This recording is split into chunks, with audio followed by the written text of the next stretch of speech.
mettre en place la poignée, appuyez sur le bouton situé sur le côté de l'outil, puis enfoncez la poignée. La poignée est correctement mise en place lorsque le bouton se remet dans sa position initiale.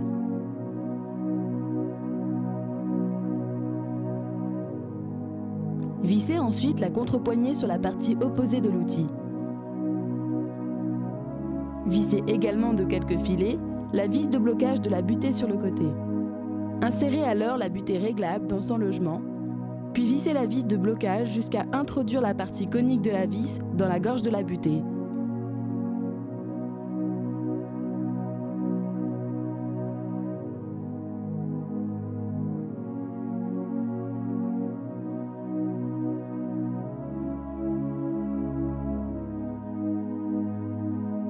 Positionnez l'outil sur le câble en serrant le bouton ressort rouge sans totalement le comprimer.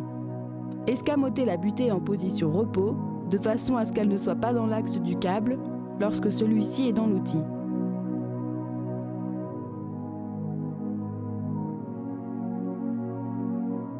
Débloquez la vis de la lame et ajustez sa profondeur à l'aide de la molette de réglage. Approchez le plus possible la lame du semi-conducteur externe du câble sans le toucher. Resserrez ensuite la vis de blocage de la lame. Donnez un angle de coupe maximum à la lame en dévissant et en inclinant celle-ci à l'aide de la vis située en façade de l'outil. Tournez l'outil dans le sens contraire des aiguilles d'une montre. À tout moment, vous pouvez diminuer l'épaisseur du copeau en resserrant la vis d'inclinaison. Une fois l'outil positionné sur l'arrêt final de la coupe de la gaine externe, remettre à zéro la vis d'inclinaison de la lame en la revissant totalement. Faites ensuite un tour supplémentaire de l'outil sur le câble.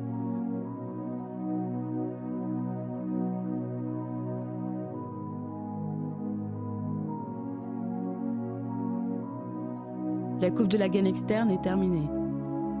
Procédez de la même façon pour la coupe de l'isolant.